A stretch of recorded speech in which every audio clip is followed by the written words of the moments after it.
on this computer. Hello, everyone. Welcome to the month of February 2022. A month has gone by, and I know, what was last so month's fast. book? Again, what was last month's book? Anyone remember?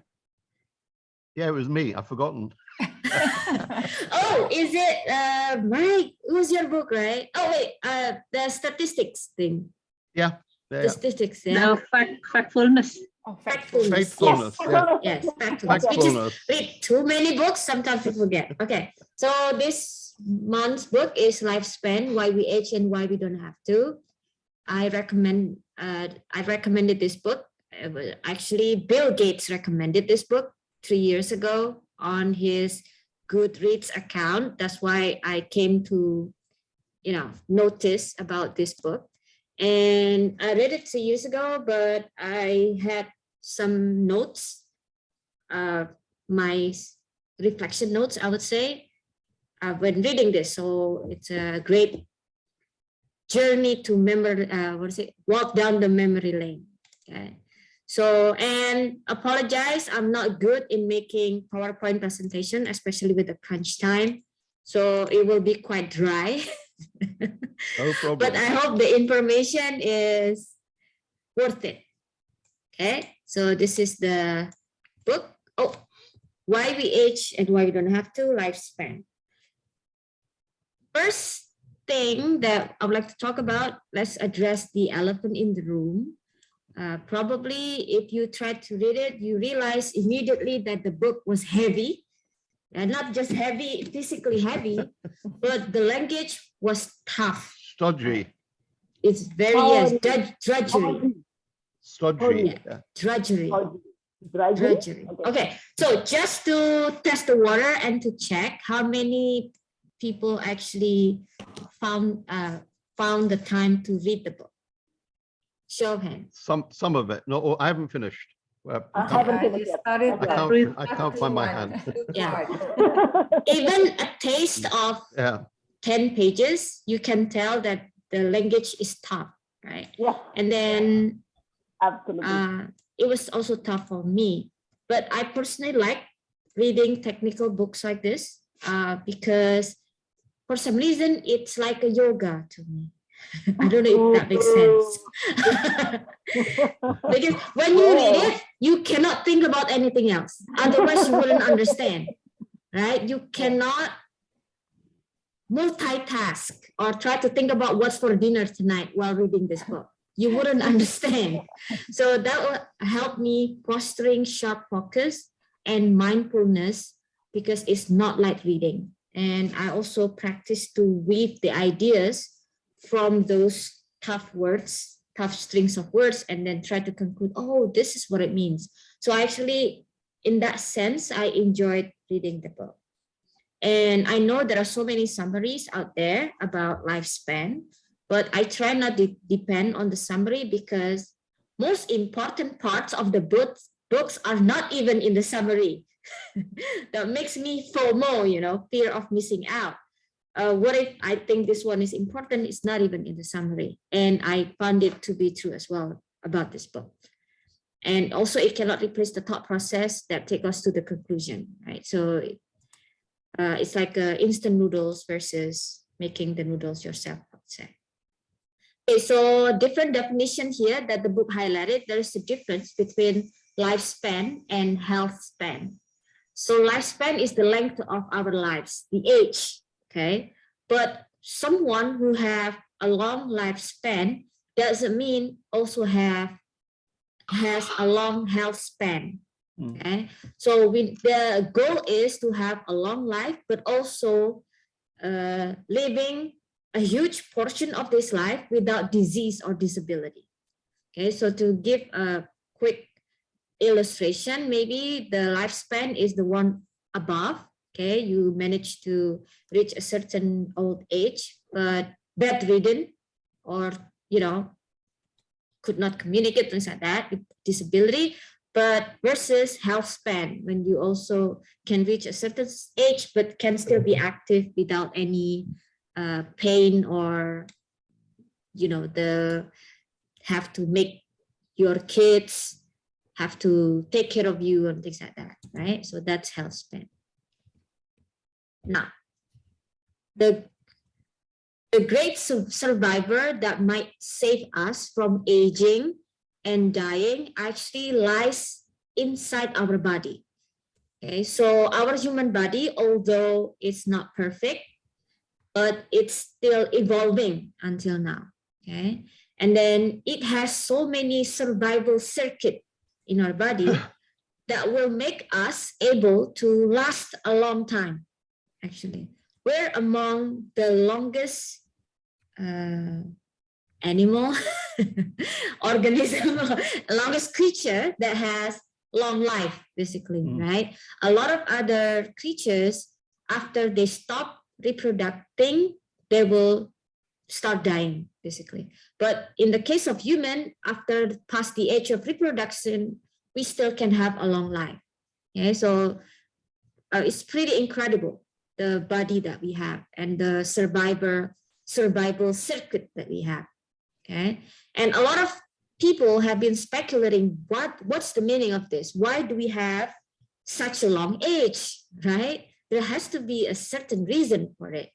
And then in the sociological side, they said, oh, people need to be grandparents, need to reach a certain old age so they can educate the younger generation. Okay, so that's probably the evolutionary advantage of humans having long life. Okay. However, when scientists look at our cellular level, right, our DNA, our cell, it's amazing that we can even actually survive for 30 seconds because inside our cells are chaotic. There are so many attacks, there are so many sometimes mutations and all of the problems that attack our cells every second, basically.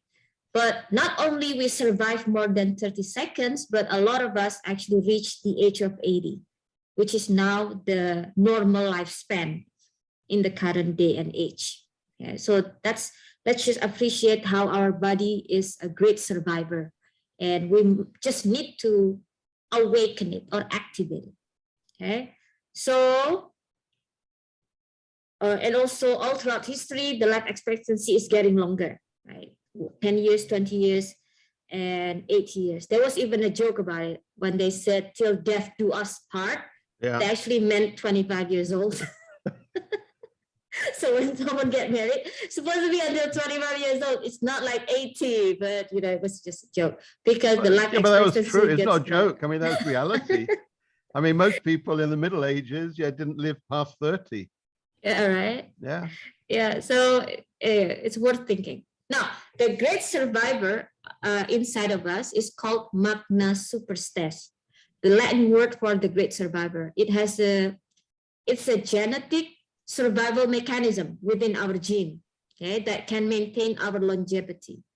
And what does it do? What it does is they focus the energy to a certain area that needs it the most. Okay, so if there are broken DNAs, they will go fix it. So if there are disturbance in our genome, they just protect the genome or fix it. Okay, and they even pause reproduction momentarily. Okay, just to be able to fix the problem first and then go back to the reproduction period, basically. Okay, so this is what magna superstes does. However, not all of us has activated this magna superstes inside of us. Most likely, if just keep it like that or we don't do anything, it will lay dormant in our genes. Okay. And there was a little story in 2010 when the story of human gene sequencing was completed in 2010. And the scientists who did it actually got the Nobel Prize. Actually, it was wrong. Not 100% human gene was completed that time in 2010, not completely sequenced that time, because they deliberately left behind irrelevant genes or they call it the gene noise. They thought it wasn't important. Right? This is a same replication of the same thing. That's why they did not sequence it. Little did they know that actually these irrelevant genes are actually related to aging. And we can use it to delay aging or even reverse it. So 2010 until now, there has been a huge development in gene sequencing that the irrelevant genes that they used to ignore turned out to be the genes that can help delay aging or even reverse it, right? So since now we know that this great survivor, magna superstes, lays dormant inside our genes, how should we wake it up, basically, right? How should we awaken it? Now, we have known how to do it all along. But this is another reminder and affirmation, and I'm sure it's not a surprise anymore. First, fresh food versus processed food. Okay. Eat more vegetables, less meat, less sugar, and less dairy products. Your food needs to look like a rabbit's lunch rather than a lion's dinner.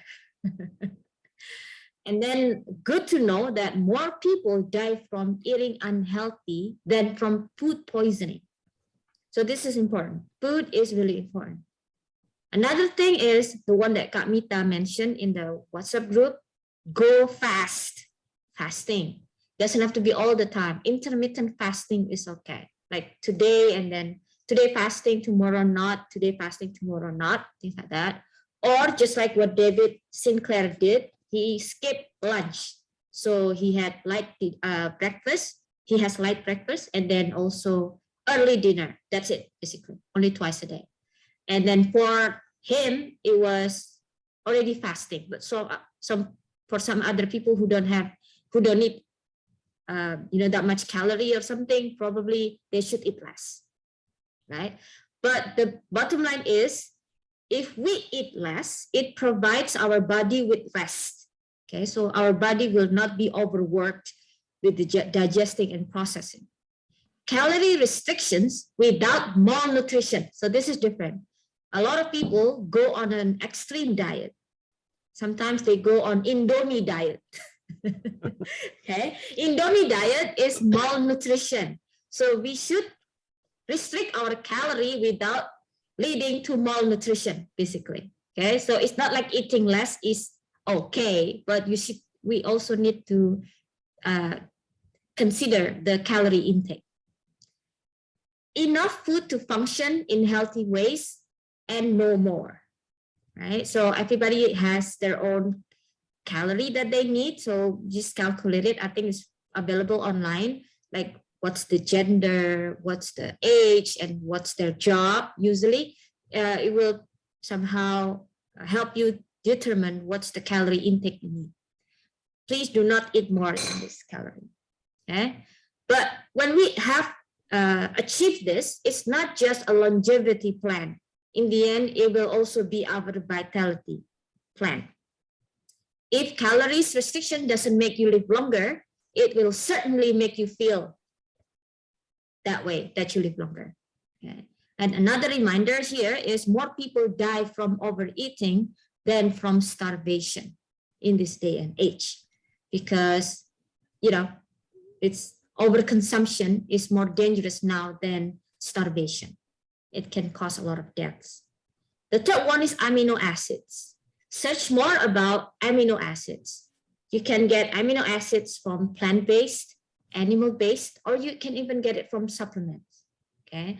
However, the book also recommends you to talk to your doctors, because everybody has different suggestions for supplements, I would say, right? Don't just randomly buy the supplements. But you especially need amino acids more than usual when you recover from injuries or illnesses. So this is the amino acids.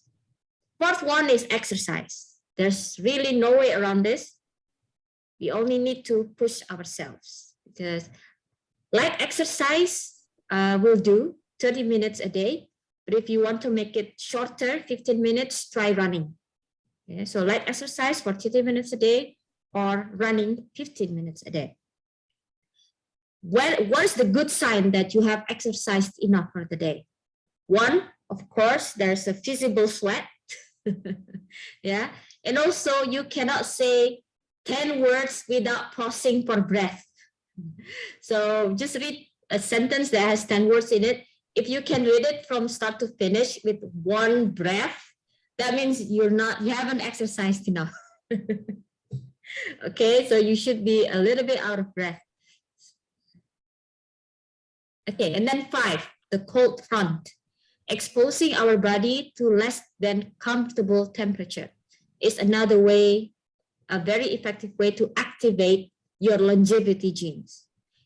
I'm not sure, because the book doesn't say it, if it works for the too hot temperature, okay? Because that's also less than comfortable or more than comfortable temperature, right? So I'm not sure about this. I need to search further.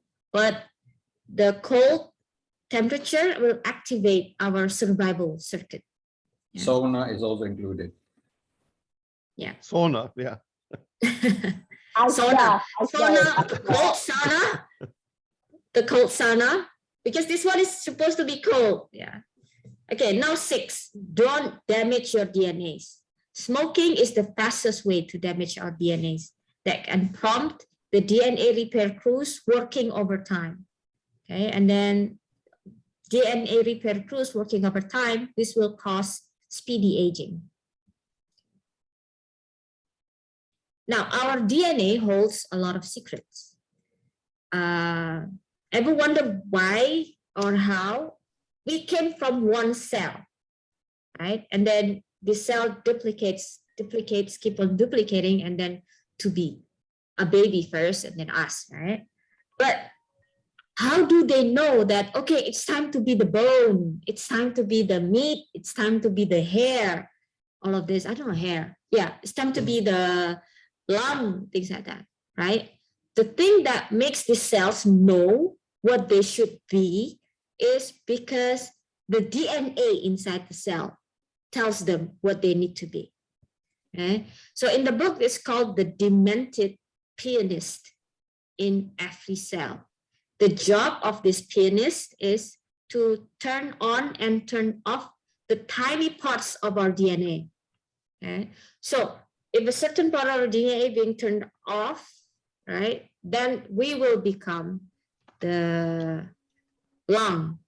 If a certain parts is a certain combination happen, right, it will be our eyes, things like that. Right? So this type of demented pianist will give identity to our cell about what it should be. In the case of cancer and aging, the DNA inside the cells lose their identity. So basically, they are not sure what they have to be. Okay, they lose their identity. I'm not sure. Should I be the lung? Should I be the skin? What should I be? Okay, they have an identity crisis. Now, because they have identity crisis, what they do is just they accumulate in random areas of our body. This is how cancer was formed, or this is how aging actually forms. We're not able to regenerate our cells because the cell that's supposed to split to replace the dying cells has lost the identity, the identity, so they cannot replace the dying cell. Okay. Now, there's also DNA repair crews, basically, right? So whenever a certain cell losing their identity, they will go to that cell and try to fix it. Okay, I will remind you, you are the lung cell, okay? And then go back there. However, this DNA repair crews have limit to their capacity to repair. Okay?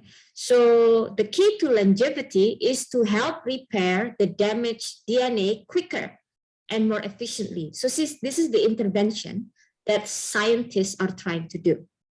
Okay, so they try to give the identity, the DNAs, the exact identity, what they should be, so they won't be confused. This is the type of intervention that can delay aging.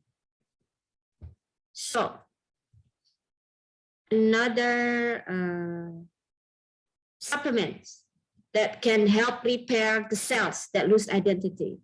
You can Google this. It actually is available on Tokopedia. I searched it as well. The alpha lipoic acid, I think, if it's not correct, I will find out later. Alpha lipoic acid, yeah. NAD booster, NMN supplements. And the book is very convincing, particularly about NMN and NAD. Okay, NAD booster and NMN supplements look very convincing from the book. They say even someone who is 70 years old, after taking the supplements, they became active again, suddenly became a mountain climber, or even enjoyed caving. The person never enjoyed outdoor lifestyle, but in the age of 70s, after taking the supplements, he suddenly became active again. And even some women who have gone through menopause, they found themselves actually getting period again after taking their supplements. So this is pretty extreme, right? But all of these are anecdotal story. Yeah, it almost feels like an advertisement. So I bought into it. But when I checked Tokopedia, the price is pretty expensive. It's around 750,000 until 2,500,000 for the supplement. Okay, I think it's 100 pills or something. But you should check it out. I will share the link later. This is just what I Googled in Tokopedia. Okay, and also in the more advanced side, they have gene therapies that can help repair our genes. Okay, to rejuvenate, to be young again. And even now they're trying to develop anti-aging vaccines. So people in the age of 30 can start taking anti-aging vaccines in the next 10 years if they want to delay their aging. The complete plan to slow aging you can find in the page on the page 165. So I don't have to explain it again. Everyone, I think, can read it themselves if you want to know the actual plan, how to delay aging. Okay. And then the next one is almost finished. Moral and ethical questions. The question is not if we can delay aging, but when, because people already know how to do it. The only question is, should we? Yeah, I will ask for your opinion later. If you already know how to slow aging, okay, that people even expected to live until 137 years old, if they manage to do this therapy and all of this plan, okay, should we do it? Yeah, the scientific experiments have gone so advanced that most people don't realize it. For example, few decades ago, the scientists were able to clone Dolly the sheep. Okay, so they cloned a sheep called Dolly, and even Barbara Streisand, the singer, cloned her dogs. So her dog Samantha here, Sammy, was cloned into 3 dogs, and she paid $40,000 for it. $40,000 is not expensive. Houses in Jakarta cost more than $40,000. But if we can do this to animal, you can also do this to humans. Basically, we, with this current technology, can clone humans.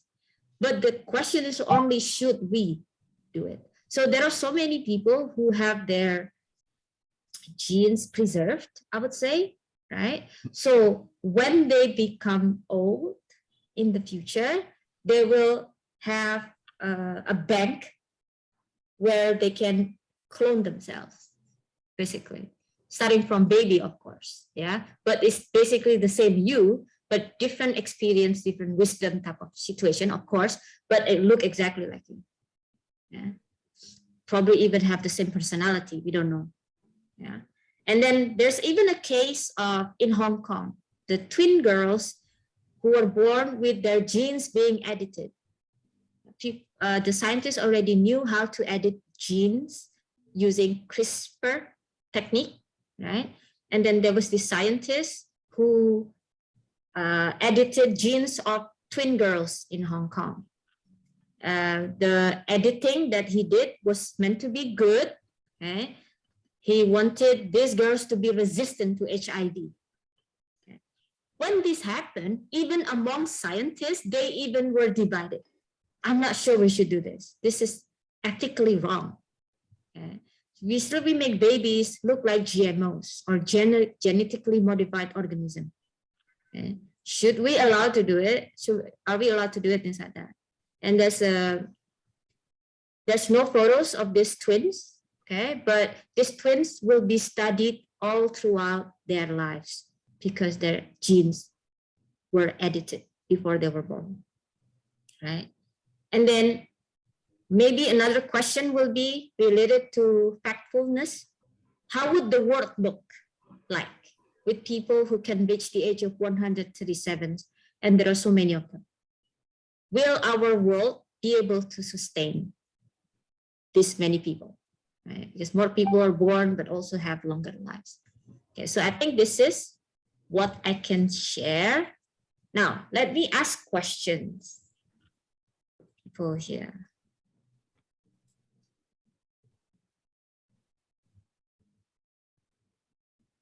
How many people in your life you see yourself have a long lifespan and health span? Above 80 years old, but still very healthy. Anyone knows anyone? My Bude just Yes. passed away 100 years, I think a few months ago. And she was still active. She went to her sawah, paddy field, not to do the stuff, but to supervise. And she lived by herself, surrounded by people in kampung, so I guess, lifestyle make her still intact with everything. Is the person related to you, Kak Imu? Yeah, my Bude, I have to say. Oh, my Bude. brother, my sisters, my father's sister. Okay, so Yeah. the longevity genes are actually can be passed on. Wow, Johnson's coming with a longevity gene. He is the demented pianist. Okay, anyway, so if you have someone in your family managed to live above 80 years old and still active, there's a good chance you share the same longevity genes. That's the reason why I ask you. So can you show hands? Anyone in your family? Nice. Only Rolly and Imong and Mike. Okay, Pak Ido. Above 80, is that considered old? Yes, normal now. in the new current life expectancy, 80 is the current life expectancy. So above 80 is considered above average. Yeah. Okay. In the Prophet Muhammad era, it was 60, right? Yeah. Now Or it's less, 80. or less. Yeah. Can I ask a question, please? Sure. Yes.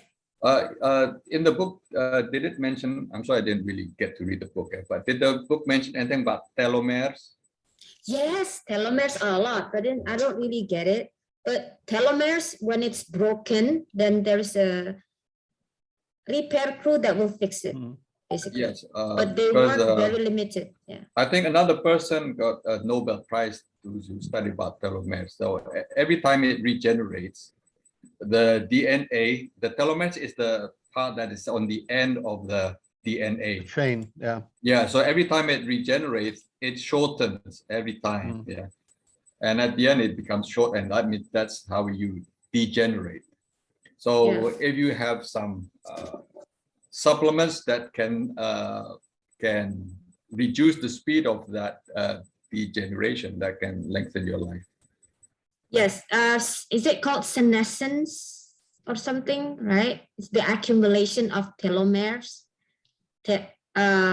when it's not used anymore. But I have shared earlier about the list of supplements that are available commercially, okay, not even with doctor prescription.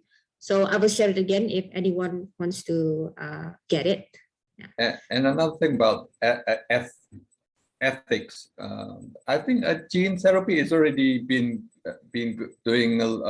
done even over here. So you can get your DNA tested. They can do that in the hospital where you check where your DNA is broken, and you can pay to get it fixed. So actually, they're already doing that right now. I mean, it does cost quite a lot, but it's nothing against ethics because they're already doing it in the hospitals. And it But the be, gene therapy, if it's used to fight diseases, people somehow will find it tolerable, I would say. But if it's used to achieve immortality, for example, it's like, should we? Slight difference there. If you can fix your hereditary illnesses and fix it, that means of course you can lengthen your life. Or if you fix your diseases, then you can fix your life. But if you say that previously Mike said that people life expectancy is 30, so now we're 80, that means it's okay. Why did we become 80? Because we have medicines and other supplements to increase our lifespan. So I think if we can increase our life till more than 100, I think why not? The question is whether the Earth, the planet, can sustain us. That's the question. But if you look at in the old books, they mentioned that some of the prophets were over 900 years. Noah was 950. I don't know whether it's just a metaphor or if it's true, but age in those days, they say it's longer than now. Yeah, I don't know if you believe that or not. So, thank you. Yes. So I think the other question is, well, the book obviously advocated for the longevity therapy, right? And it's actively researched about it. So people who are against this, usually they say you're playing God by doing this. Okay? But we have been playing God for a long time, the book said. Even with the creation of vaccines, it was playing God. Yes, you know, if someone get malaria or something, well, let the person die, whatever, you know, it's the God decided that the person catch malaria, but we decided to do something about it. So we have been playing God for a long time. Even sanitizing our hands, also playing God, because we didn't even realize that there was microorganism 200 years ago that can infect people and then make people die in the hospitals, something like that, right? But then we invented liquid soap or all of this. It was also considered playing God 200 years ago. So maybe, who knows, preventing aging is no longer seen as playing God in the next few decades. So if you're just curious, I would like to, here, I would like to share the Tokopedia thingy. Just let me know if you're anyone here is interested to buy. So this 2 million for 100 pills. Oh, well, I think it's guaranteed to make me long live. I'm actually tempted to try. So just put it NMN supplement. Okay. Yeah. A lot of them asking for pre-order. But yes, NMN, not MLM ya Kak, but NMN. Is it better to consume NMN or NAD? Because the process of consuming NMN, it's a chemical that produces NAD. So is it better to consume the chemicals to produce NAD plus, or directly have NAD? Actually, the book recommended 3 supplements: alpha lipoic acid, NAD booster, and NMN supplement. Oh, so take all of it. Yes. But I think there's a contradictory. You mentioned that less dairy product, but one source of food that increases the NAD is in fact milk, and that is a dairy product. So you have to check on that. Yeah, I think maybe the soy milk. It didn't mention that. It just said milk. Milk is like, I assume it's just cow's milk, I guess. Yeah. But diversify, I would say, Pavido, I'm not sure. I haven't tried. Does anyone have tried NAD booster and NMN supplements before? Kak Mita, since you're familiar with the does it ring a bell? No, but I watched the YouTube and David mentioned about NMN. So that's why it rings a bell, but I never consumed anything. And David, right on the slide that there is a complete plan to slow aging, even prevent aging on page 165. Do you have it on the slide for the plan? I can take a photo later and then share it in the WhatsApp group because it's long, it's 1 page. So like, so there are many action plans. Yeah, like when you're 30, you get the anti-aging vaccine. And then when you're mid-40s, you get something. And then at the age of something, you get something else, you know. And then when you're 60, you will feel like 30 again. And then repeat the process. Okay, all right. So yeah, that would be great if I can see it. Yeah, I'll take photo later so everyone can read it. So everyone here, can you share your opinion about this ethical question? Like, should we clone human? Yes.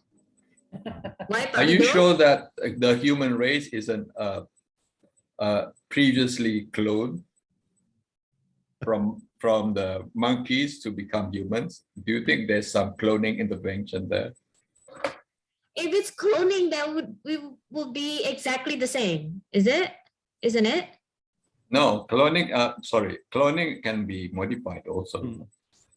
Oh, then that would be modified genes. So, but Yeah. cloning is exactly the same. For example, Cloning. you want another you before you die, because it's a little bit of our DNA, right? And then the baby that will come out of us from Will be our exactly the same. clone will not become old when they're born. It's like it's a brand new human.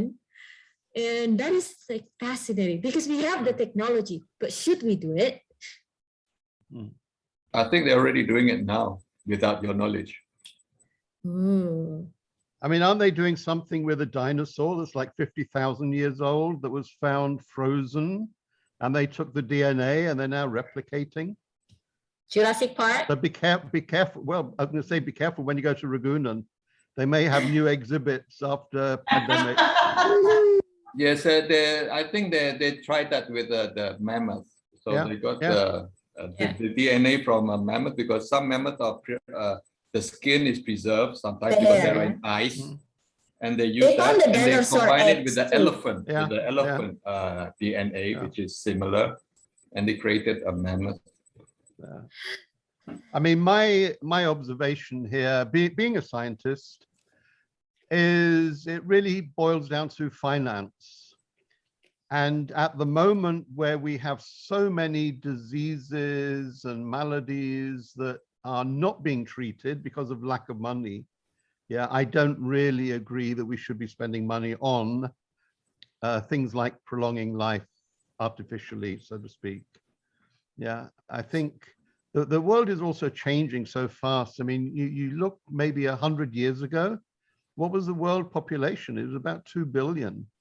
I mean, now we're 8 to 9 billion, probably heading to 11 before we taper off. So the world itself has changed. And also this longevity thing has happened relatively recently. When Queen Elizabeth became queen in 1953, it was the tradition in the United Kingdom that everybody that was 100 years old got a telegram, very special, message from the Congratulations. Queen. And now they're sending emails because there are so many. So many, So it's no longer a special date. Even in the UK, I mean, there are thousands of people, getting WhatsApps from the Queen saying, happy 100th birthday. So, things are changing.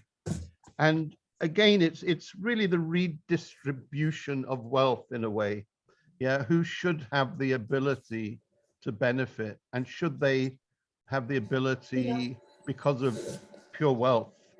I mean, we already have a very unequal society where, the 1% have 50% of the world's wealth in every country and can fly to the moon and back. So they are the ones that are obviously probably already doing this. I mean, I can't remember, when, but I remember a long time ago, maybe in the 70s, cryogenics was a very popular activity. And I haven't heard that word mentioned for, I don't know, 20, 30 years. But there are probably still people frozen somewhere. Underground storage, who hope to come back to life at some stage. So I think there are a lot of things going on in the world that, as you say, we don't know about. And that, in a way, I mean, that's scary, but that's human nature, human evolution. But I mean, the world, they want to revive the dead. Also, they froze their eggs. So if after they get menopause and they change their mind, and then they can still have kids, things like that. So people have been trying to play God for a long time. I think we need to find out what happens when you do die, because if it's as glorious as everybody says, why would you want to spend another 50 years on earth when you could go to heaven earlier? Who said dying was glorious? Never Well, a lot heard of people say that going to heaven is bliss. Well, going to heaven and dying are two different things. Actually, there's another approach of anti-aging, and that is stem cell. A lot of people are preserving their what do you call it? When you're born, stem cells. The thing you're born with, your embryo. The book also mentioned about stem cell, basically. So umbilical cord. Yes, it's a backup. It's a backup plan when our cells cannot reproduce normally anymore. So if we keep our stem cell, then we can replace the broken cells, basically. And you know what's scary? They even can develop the same stem cell from animals to be used on humans. So we don't even have to sacrifice baby embryos for it. Actually, I store the umbilical cord and placenta blood of my son. In the hope that anyone in the family can use it in the future if there's anything that need to be cured from the stem cell. Bone marrow donation, things like that, right? So here, the same stem cell can be developed from monkeys, chimpanzees, dogs, cows, mice, rats, chickens, fish, and frogs. All of these stem cells that are developed from these animals has been successfully used to help humans. And sheep. Dolly. And sheep, no, a stem cell. If you want, you can go to Germany for about 200 million rupiah. And you can stay like 4 days in Germany, and they use fresh cells using sheep cells to inject to yourself. But now they're using human cells. But does it match the sheep cells to human? Because if when I store the umbilical cord and the blood of my son, there's like not 100% match. Yes, but there's a technology for it. They're leaving that behind now. They don't use sheep, and they use our own DNA. Actually, they can get it from fat. They use it from our own fat, and they develop that into the stem cell. So actually, you don't really have to save your umbilical cord anymore. You can get it from yourself but save it for just in case. Yeah, save it just in Sometimes case. there's a glitch in the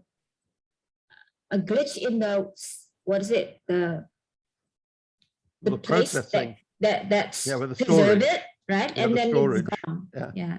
Yeah, the Happened electricity before. goes out. Yeah, no Yeah, the electricity person- for 10 weeks. Sue this company that keep the umbilical cord because there was a glitch in the what is the Storage. for it? Preservation, yeah, of the it. storage, yeah.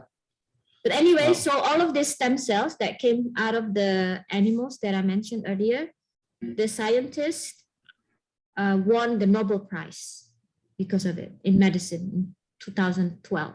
So it wasn't just a rumors. It actually has happened. Sure, yeah. Okay, so there anything else? Can I add something? David asked a good question. Do you prefer to have a short life but high quality of life, healthy, never been ill, or do you prefer to have long life but perhaps being ill? Which one do you prefer? Long life and quality. Of course, but you have to choose one over the other. You cannot have both. Here, I think a lot of people who left legacy, a lot of them died young. Che Guevara, Kurt Cobain, Vincent van Gogh. So I no longer think a long age is a parameter that is a good life. So I think it's okay to have a short life, but you leave a really lasting legacy, I'd say. Oh, that's a difficult part. Okay, and Pawido, what about you? You have to choose one. Can I choose both? Quality, of course, quality. If the comparison is having a long life but sick and immobile, of course it's better to have a short, but short, live in the fast lane. Live fast, die young. Fast die young. Okay. Fast and die young. Since we have more people here, can we take another photo, please? Wow. You took a picture earlier. Yeah, we took photo earlier, but No. only half of us Camera. was here. Wow. And you and Nadratul Ulama join us. Okay, one. Mike, grab your dictionary. Okay, 1, 2, 3. Actually, the book also talk about the pandemic, what happened during the pandemic. Oh, So they really? said, yeah. So if using N and M and all of this NAD, you have the more chances to survive in any pandemic. It says that this book was written before our pandemic. Basically, NAD is actually vitamin B3, Okay. but creating it from the basic chemicals.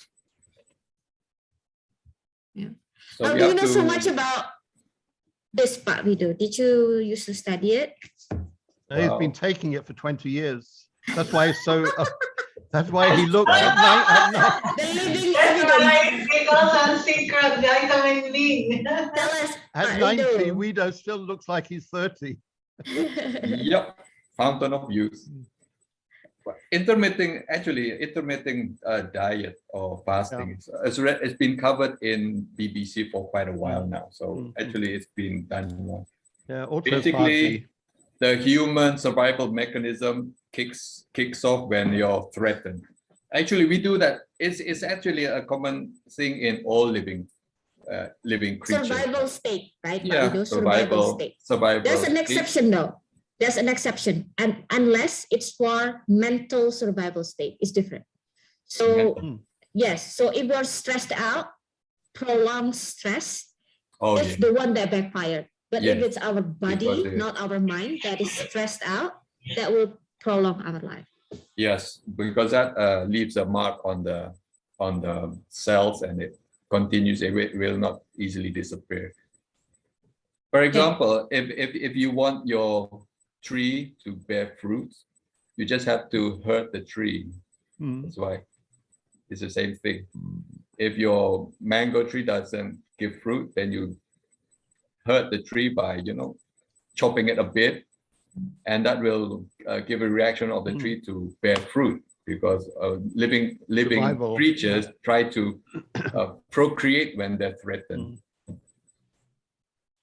See, actually, vaccines work the same way, right? Put our body in a small scale survival mode, fighting this virus, and then, make us stronger after that. So we have to start going to, if you cannot, if you go to the spa, you can find a hot pool and a ice cold one. And there's a sauna, so you can go to the spa more often, I guess. Mike, what do you think? Go to the spa more often? Have a massage? Absolutely. However, here it says though, if you want to activate our longevity genes, we have to do it in cold, not in hot. Well, later on he mentioned that you can do it in the weather. It has to be extreme. If you go to the onsen and you dip in hot water, it can also anything which is uncomfortable basically. So it has to be like, it cannot be lukewarm. It has to be like ice quite cold. hot, like in an onsen or but cold is more. That's why it's not healthy if you take warm shower all the time. Take cold showers. It's more healthier. Like people in the kampong, they go to the farm, and when they go home, they take cold showers. They don't heat up water or have a water heater. That also helps. I mean, in London, people go ice dipping on New Year's Day. Yeah, they'll go into the Serpent or one of the lakes in London, and it's freezing cold and iced over sometimes. Well, the Russians do that also. Yeah. But they do that because they haven't got hot water. Yeah. The Netflix show by Gwyneth Paltrow, Goop. Gwyneth Paltrow, Goop. Goop, G-O-O-P. So yes. Her skincare company. Yeah, and her Netflix show. So she has this therapy, the ice bath therapy, where all the whoever comes onto her show, they have to dip into this whole bath full of ice cubes, and then they're like shivering, and then they come out, they all start crying because all their emotions are set free. It's sort of like supposed to recalibrate your entire being. Yeah. And I also just wanted to add something besides health span, lifespan. I think the happiness span is very important. Like in Okinawa, you must have read this book Ikigai, right? People there live long. We did. They live long, and they're so happy with purpose, with the community, and no retirement, healthy living. Yeah.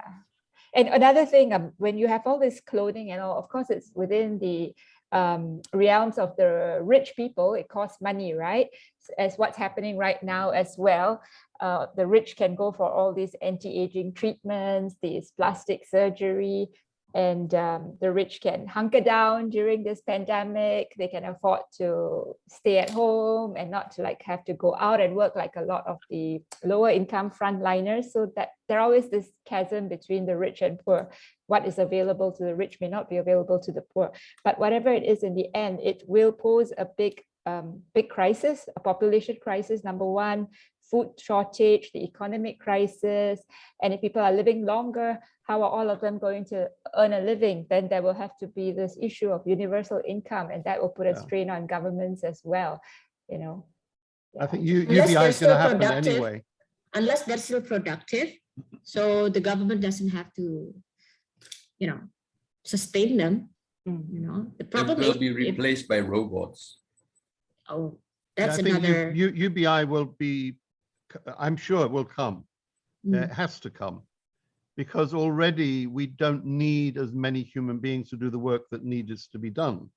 Robots can do it faster, cheaper, and already 10 years ago. So I think, there are a lot of things. I think this pandemic is going to be quite a shock when it finishes, you know, what will be the new normality?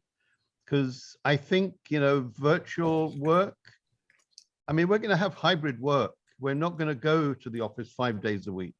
So I think when you start doing those sorts of social changes, my pet is, you know, that we're all going to work only 3 days a week. We're going to get 5 days of UBI, but we're going to have 1 day totally devoted to lifelong learning. Oldies like me learning how to use their smartphone properly. I don't. Learn about 5G for all of us when it comes. And then the 5th day is going to be social, looking after your own kids, looking after your parents when they're older, looking after your grandparents, looking after people with, you know, social diseases, whatever, you know, blind and infirm people. Yeah, so I think it's going to, hopefully it will turn our society into a more caring society. But we do have, as you say, you know, we've got to feed everybody.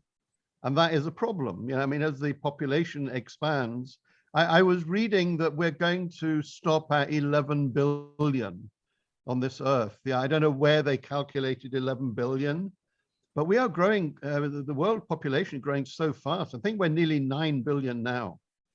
Mike, however, the majority part of the world now have reproduced a lot less than years ago. Sorry, produce a lot less of what? Like have kids a lot less. Yeah. So this is going to be interesting because there are two projections to the future, right? The first one is only rich people can afford all of this gene therapy that make them live longer, things like that. So we have a huge population of rich people populate the earth in the future because they will live a long life. But also another, but at the same time, people who are richer actually now have fewer children compared to the people who are poorer. So it's not just the rich people, you know, I mean, the China one baby, you know, policy. I mean, even Singapore. I mean, I don't know, 20 years ago, Singapore was very anti-birth under Lee Kuan Yew, and it rebounded because Singaporeans now do not have kids. Isn't that true, Sharon? I mean, the birth rate in Singapore is way down. I think the people having kids in Singapore are foreigners, not Singaporeans, and it is a social problem. Yeah, that they're going to be outnumbered by their, you know, the people living there. So I think there is so, I mean, we live in a fascinating world. I mean, it is so interesting and so complex.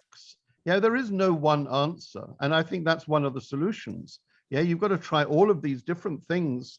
And out of all of this mishmash will come, hopefully, something that is useful for, I don't know, humanity, for the earth. Yeah, I mean, maybe human beings aren't the ultimate organism on earth. You know, I mean, maybe we will disappear and be replaced by something else. And maybe we will have clones of Guido controlling the world. But no, seriously, I mean, it is a very complicated area and nobody has the answer. And it is very emotional, it is very political, it's very economic. Yeah. Can I talk about the robots thingy that you mentioned? Yeah. So I'm now in the quarantine. I just got back from Boston. Everywhere was hiring.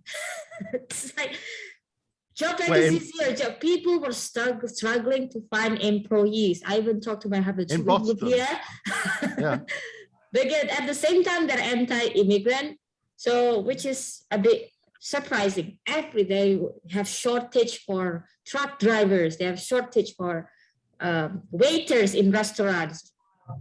It's like everywhere I went, they say hiring. So I think.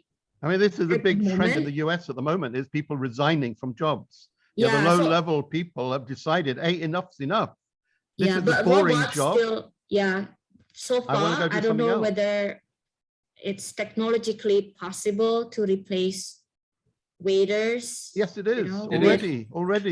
I mean, you go into, I mean, in Jakarta, you go into Jakarta, into some of the Japanese restaurants. You don't have table service. You have the trolley come round, you know, on the conveyor belt and you pick off your order. Yeah, but then they're hiring everywhere. So in the US, yeah, but that's a particular response, I think, to something that's in a way unique in the US. Yeah, I think there is the big discussion about minimum wage at the moment. So people are all alerted to that. You've got the Black Lives Matter thing, which is also the lower working class segment, you know, who are being activated politically. So yeah, there's a lot of rebellion going on in the US. And there will, hopefully, there will be something good come out of it. My personal feeling, yeah, I'm glad you're back from the US, Pippi. I would never go there. Seriously, I think. Well, America, at first I didn't go. I went in the Obama era and Biden era. I think now, now it's a pressure cooker waiting to explode, I think, personally. Yeah, it would not surprise me if they didn't have civil war in the next 12 months. It would not surprise me. I'm not saying it's going to happen, but they are really messed up. American society is totally screwed up. The first time I heard gunshots in my life was in LA. So I didn't recognize what it was. I thought it was petasan. If it's here. So it was like da, da, da, 3 times. Yeah. Like, I worked in Houston. I was in Houston for about 3 months. And I was given a car to drive to and from. And I was told, when you drive home, listen to this radio station, particular radio station. And I said, why? I don't like the music. No, that's where the police tell you which road they're shooting across. Because there were so many drug-related busts going on in compounds. Yeah. So that's why I say, I mean, there are more guns now in America than people. Yeah. And it's better to live in Indonesia. Absolutely. Absolutely. Seriously. I mean, Indonesia is 16th in the world at the moment. And in the next 10 years, we're going to be number 6 in the world. And in 2050, we will be number 4. It will be China, America, India, Indonesia. Yay. So get ready. Seriously, it's going to be a major, major change here in Indonesia. We're going to become much, much more international. And I don't get the feeling of anticipation amongst Indonesians. Yeah, when I'm doing speakers clubs and whatever, people are not that interested in improving their English. No. It's not that interested. In my case, I'm probably too. No, you're not the normal. Self-critical about Indonesia. Yeah, so but I think we need to be very pessimistic. Don't be self-critical. Indonesia is going places and going places very, very quickly. And you need to be ready as Indonesians. Yeah, you need to be ready for an international lifestyle. If that's the case, bye, Sharon. We're leaving you behind. I'm following you. No, Sharon's here. Sharon's here to help us. Okay, so I think that is it, everyone. It's been 1 hour 15 minutes. Is there any? I will share the PDF on WhatsApp group. So if you can, thank you. Catch up and do that, and then do we know what's the next book? We do. Remind me. We do. Would you like to introduce your book, Sharon? It's called Woke Racism, and I chose it because it was highly recommended by a couple of friends of mine. I have not read it. I just ordered it on Tokopedia. It should be coming in a couple of days. And yeah, we'll enjoy reading it together and listening to everyone's input. 8th of March, right? 8th of March. Yeah, I think so, yes. Okay, Sharon, I will help you make the poster and all. Unless you are used to make posters. We'll talk. Okay, all right. Thank you so much. So that's it, everyone. Thank you for coming. Then see you next time, next week. Thank you for hosting. very good. Thank you so much. It was very interesting. I loved it. Thank you. Bye.